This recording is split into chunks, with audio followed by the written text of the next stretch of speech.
बिस्मिल्लाहिर्रहमानिर्रहीम। My name is doctor Farooq और आज हम बात करेंगे कि कोरोना वायरस के बारे में जो डिफरेंट मिथ्स लोगों ने कायम की हुई हैं, जो र्यूमर्स स्प्रेड हुई हैं कम्युनिटी के अंदर, उनके बारे में। तो फ़र्स्ट ऑफ़ ऑल हम बात करेंगे कि जो हमारे पास सरफेसिस को टच करने से इस वायरस का स्प्रेड होता है कि नहीं होता है। लाइक फॉर एग्जांपल, आप जो है वो जाते हैं एटीएम मशीन के ऊपर, मशीन यूज़ करते हैं, उससे इसका स्प्रेड बढ़ता है कि नहीं बढ़ता। अगर आप कोई बाहर से कोई चीज़ मंगवाते हैं, कोई अगर फूड डिलीवरी वाले आके देते हैं या किसी भी और सरफेस से कॉन्टैक्ट से, तो अगर आपने अपने हैंड्स वॉश किए हुए हैं और आपने मास्क पहना हुआ है जो कि रेस्पिरेटरी सोर्स है उस इन्फेक्शन के स्प्रेड होने का, तो ये वायरस आप जितनी जो है वो सर्विसेज चाहे अगर इन्फेक्टेड हो, लेकिन अगर आपने सैनिटाइज़र यूज़ किया हुआ, आपने हैंड वॉश किए हुए, आपने मास्क पहना हुआ, तो ये आपको इफेक्ट नहीं करेगा। कोरोना वायरस में no doubt loss of taste sensation होता है, जिसके अंदर आपके मुंह का जायका बदल जाता है।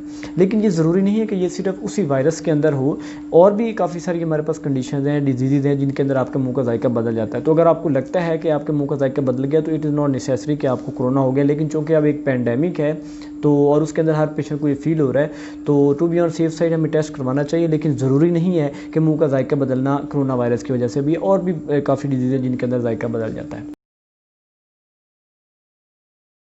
अब हम इसमें ना थोड़ा सा जो हम मेडिसिन यूज़ करते हैं एजोमैक्स और हाइड्रोक्सी क्लोरोक्वीन, वो अगर आपका वायरस पॉजिटिव आ गई आपकी रिपोर्ट, तो आपको डॉक्टर के मशवरे के बगैर कोई भी मेडिसिन इस्तेमाल नहीं करनी। कितने हमारे पास ऐसे पेशेंट्स आते हैं जो कोई भी मेडिसिन इस्तेमाल नहीं करते, जस्ट उनकी रिपोर्ट पॉजिटिव होती है और उनको कोई मसला नहीं होता और उनको किसी भी मेडिसिन लेने की ज़रूरत नहीं है, क्योंकि ये जो एजिथ्रोमाइसिन और हाइड्रोक्सी क्लोरोक्वीन है, इनके अपने साइड इफ़ेक्ट हैं। तो जब तक आपके ने अपनी रिपोर्ट्स नहीं करवाई हुई, जब तक आपको कोई और इशू नहीं आ रहा, तब तक आपने इन मेडिसिन को यूज़ नहीं करना। तो इसलिए डॉक्टर से पूछे बगैर एक तो ये मेडिसिन स्टार्ट नहीं करनी, और अगर स्टार्ट करनी भी हैं तो उसके साइड इफ़ेक्ट को मद्देनज़र रखते हुए और अपनी लैब की रिपोर्टों को देखते हुए ये मेडिसिन इस्तेमाल करनी है।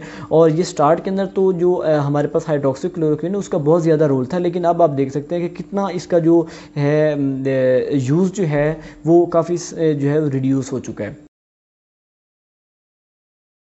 एक और जो कम्युनिटी के अंदर एक चीज़ पाई जाती थी कि आप जो है वो लेमन यूज़ कर लें, हॉट वाटर यूज़ कर लें, स्टीम यूज़ कर लें, और अगर हॉट वेदर रहेगा तो उसके साथ ये वायरस चला जाएगा। तो ये सारी जो है र्यूमर्स ही थी। अब आप देख सकते हैं कि सीज़न कितना चेंज हो गया, बट स्टिल जो है वो पेशेंट्स इंक्रीज़ हो रहे हैं।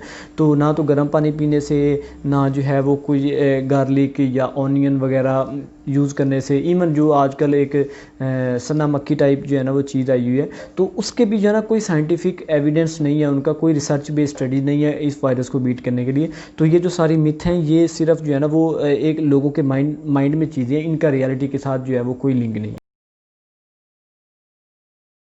एक और चीज़ जो है वो बड़ी लोग क्वेश्चन करते हैं, पेशेंट्स जो उनके अटेंडर्स जब वार्ड के अंदर आते हैं इमरजेंसी के अंदर, तो वो पूछते हैं कि हमारा तो ये वाला ब्लड ग्रुप है, तो हमें चांसेस कम हैं वायरस कैच करने के। तो ये ऐसी कोई स्टडी नहीं है। लोग कह रहे हैं कि AB पॉजिटिव वाले या O ब्लड ग्रुप वाले सेफ जोन के अंदर हैं।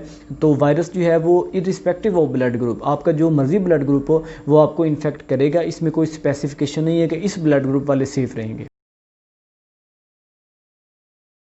अब हम इतने लोगों ने एक कंसेप्ट बनाया हुआ है कि अगर आपने ख़ुद को क्वारंटीन करना है, फैमिली मेम्बर्स को सेफ जोन में रखना है, तो आप जो ड्रेस पहन के जिस वर्किंग एनवायरनमेंट के अंदर काम कर रहे हैं, उनको जब आप घर आते हैं तो उन क्लॉथ्स को, उस ड्रेस को आप उतार के अंदर हो। तो ये एक प्रिकॉशनरी मेजर हो सकता है, लेकिन इससे वायरस का स्प्रेड ज़रूरी नहीं है, क्योंकि वायरस का स्प्रेड सरफेस के ऊपर पड़े हुए वायरस से नहीं है, उसकी इन्फेक्टिविटी से है कि वो वायरस पड़ा हुआ है लेकिन इन्फेक्ट कितना करता है। अगर आपने मास्क पहना हुआ है, अगर आपने ग्लव्स यूज़ किए हुए हैं, अगर आपने हैंड सैनिटाइज़र और हैंड वॉश किए हुए हैं, तो वायरस जहाँ पे मर्जी पड़ा रहा है वो आपको इन्फेक्ट नहीं कर सकता। तो इसके लिए ये ज़रूरी नहीं है कि अगर हमने किसी चीज़ को टच किया है या अगर हम किसी वर्किंग एनवायरनमेंट से आ रहे हैं जिसके अंदर आपका वायरस था, तो आपको कपड़ों पे लग गया और वहाँ से आगे चला जाएगा। अगर आपने प्रिकॉशनरी मेजर्स किए हुए हैं तो आपको कपड़े चेंज करने की या ड्रेस को रिमूव करके साइड पर रखने की ज़रूरत नहीं है। आप प्रॉपर प्रिकॉशनरी मेजर यूज़ करें, you are on safe side. आपने देखा होगा कि जो भी हमारे पास पेशेंट एक्सपायर हो रहे हैं या जो भी डेथ हुई है कोरोना की वजह से, वो मोस्टली आपकी ओल्ड एज में हुई हैं या फिर आपके जो कोमॉर्बिड से, जिनको ब्लड प्रेशर था, जिनको शुगर थी, जिनको कोई और बीमारी थी, रीनल इशू था, कार्डियक इशू था, उन पेशेंट्स के अंदर कोरोना वायरस से रिलेटेड डेथ का रेट ज़्यादा है। और जो हमारे पास यंग लोग हैं जिनकी इम्यूनिटी अच्छी है, उनके अंदर डेथ रेट काफ़ी रिड्यूस्ड है। तो अब जो कॉमन पब्लिक है, जो कि देखने में आया है, जो कि सुनने में आया है और जो कि हम खुद भी नोट कर रहे हैं, जो लोग वायरस से नहीं भी इफ़ेक्ट हो रहे हैं या इवन जो एसिम्प्टोमेटिक हैं, वो बगैर किसी प्रेस्क्रिप्शन के खुद से ही अपनी डाइट को उन्होंने एडजस्ट कर लिया है इम्यूनिटी बूस्टर के लिए, जिसके अंदर लोग जो है वो बगैर किसी के मशवरे के विटामिन्स के सप्लीमेंट्स ले रहे हैं, साथ में कैल्शियम की टैबलेट्स ले रहे हैं, बाकी जो उनकी जो प्रेस्क्रिप्शंस हैं वो ले रहे हैं ताकि उनकी इम्यूनिटी हाई हो।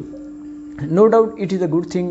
प्रोफिलैक्टिकली हमें इतना स्ट्रॉन्ग होना चाहिए, हमारा डिफेंस सिस्टम, हमारा इम्यून सिस्टम अच्छा होना चाहिए to counter the virus attack. लेकिन जो चीज़ यहाँ पे नोट की जा रही है वो ये है कि जो एक्सेसिव यूज़ हो रहा है इम्यूनिटी बूस्टर चीज़ों का, उसके अलहदा से जो है ना वो साइड इफ़ेक्ट हैं। जब आप ओवर डोजेज करेंगे कैल्शियम चीज़ों की, जिसमें हाइपरकैल्सीमिया आ जाएगा, जब आप मल्टीविटामिन ज़्यादा मिकदार में लेंगे, उससे हाइपरविटामिनोसिस हो जाएगी, तो उस चीज़ों के अलहदा से जो कॉम्प्लिकेशन है। इसलिए अगर आपने कोई भी इम्यूनिटी बूस्टर लेना है तो एटलीस्ट अपनी बॉडी के अंदर पहले आप ब्लड टेस्ट करवाएं और लेवल्स चेक करें कि अगर आपको ज़रूरत है भी सही इम्यूनिटी बूस्टर की या नहीं है। कैल्शियम के लेवल्स होते हैं, विटामिन्स के लेवल्स होते हैं, बाकी आप अपना जो है ना वो रीनल फंक्शन करवाएं, उसके अकॉर्डिंगली आपने डोजेज लेनी है। क्योंकि अगर आप एक्सेस यूज़ करेंगे इन चीज़ों का, जो कि आजकल लोग मोस्टली कर भी रहे हैं, और कुछ ऐसे पेशेंट्स भी आए हैं हमारे पास जो कि इन जो है वो एक्सेस क्वान्टिटी की वजह से जो है ना उनको मसले हो रहे थे। तो इसलिए बेटर वुड बी कि आप जो है वो नो डाउट अपनी डाइट अच्छी रखें,